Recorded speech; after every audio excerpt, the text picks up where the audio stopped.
Have you ever wondered where money came from? I mean, you use it every day, both in physical and digital form.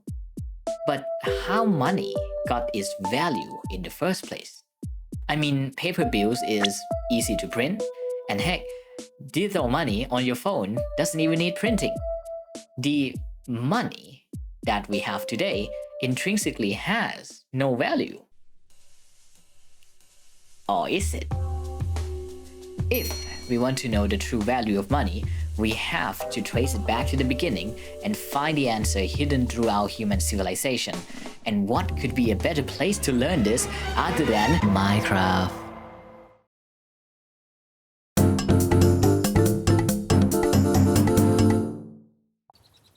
You plop into the world alongside 10 people who follow you as their tribe leader.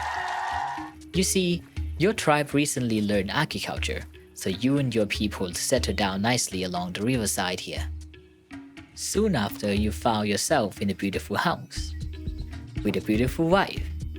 And you may ask yourself, well, how do I trade here? You don't, actually. You see, when people start settling down, you don't have a bustling market right away. Remember, this is a tiny, close-knit tribe. Everyone knows each other here. They are practically your family. Your mom doesn't ask you for money when she feeds you, no? Since everyone is trying to survive, they pile up resources and distribute them fairly. Everyone has an obligation to contribute to the survival of the tribe, and to an extent, themselves. A win-win scenario. The communal practice of the hunter-gatherer days still persists here. But it doesn't mean that there is no bartering at all. Here's the scenario. This is Bobby Fisher, a fisherman. He knows how to fish, but doesn't know how to build. Bobby wants a nice shed to shed himself from sun and rain during fishing, so he approaches you, Beaver the Builder. God damn it. Oh, hi, Bobby. What you need? Well, I need you to build a shed for me by the river. You have time for that? You think to yourself, the shed is not exactly necessary for the tribe, and you already got your hand full. He's your neighbor, but you don't want to burden yourself with more jobs. But then you look at your wife and son, your dog, I mean. They had been eating bread for weeks now. You want to give them something special. Then salmon, the premium fish Bobby caught as a treat for himself, comes to mind. Well, I'm kinda busy, but how about this? I will build you a shed, but you give me 2 biggest fresh salmons a day until the construction finishes. Sound fair? Yeah, I can do that. Deal. As you can see, bartering is tied to social obligation. I do this for you, you do this for me. If one side of the party fails to follow the obligation, your infamy will spread in an instant. Your reputation will be ruined, and worse, you can be exiled from the tribe, and that's the last thing you want to happen to you. And so, the tribes lives peacefully with unity and love. And sometimes a threat of excommunication. Isn't it nice?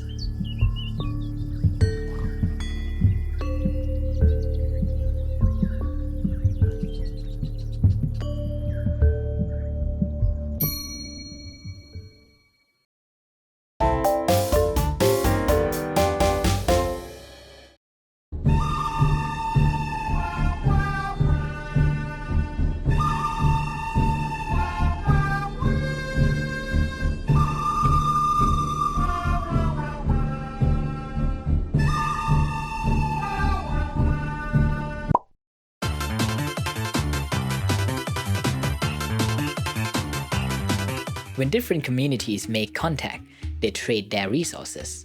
It turns out that another tribe needs fish from us and their pork offer isn't too shabby. But here's the catch. You can't force an obligation to someone outside of your tribe. What if they don't hold up the end of the bargain? The solution is that trading needs to be settled on the spot, using a physical product that has to be present during the time of the exchange. We call this commodity. At first, the 2 tribes settle on this exchange. 1 pork equals 4 fish. But what if our tribe doesn't want any more pork and their tribe doesn't want any more fish? This is called the double coincidence of wants. I have to want what you have, and you have to want what I have. Without this, trade wouldn't happen. After countless failed transactions of pork and fish later, the pattern started to emerge. Trading with wheat has the highest chance of success. Why? It's because both of the tribes live so close together.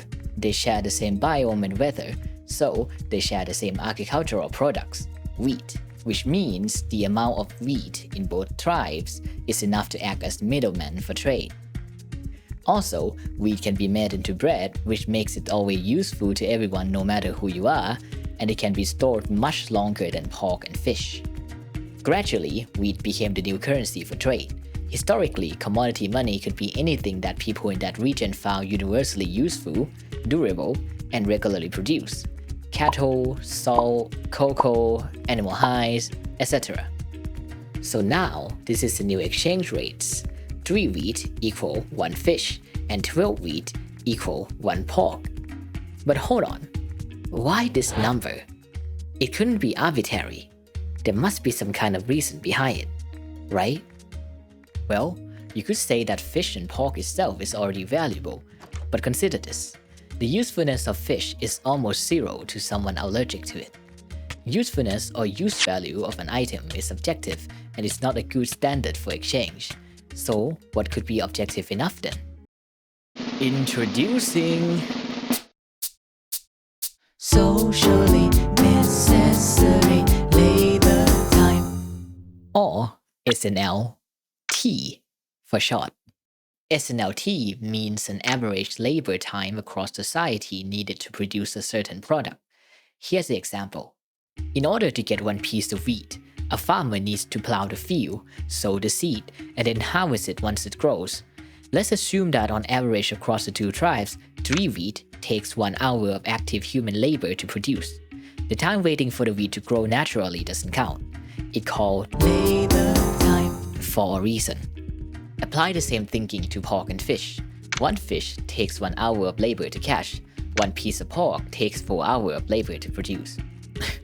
I mean, strangely inefficient, but hey, we work on assumption here, okay?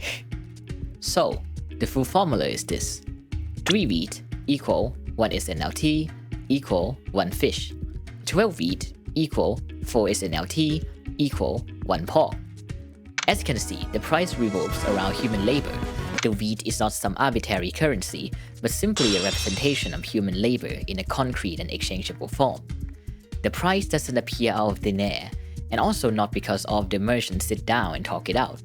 It's a collective adjustment that develops over time. Before you realize it, the price is already set for you.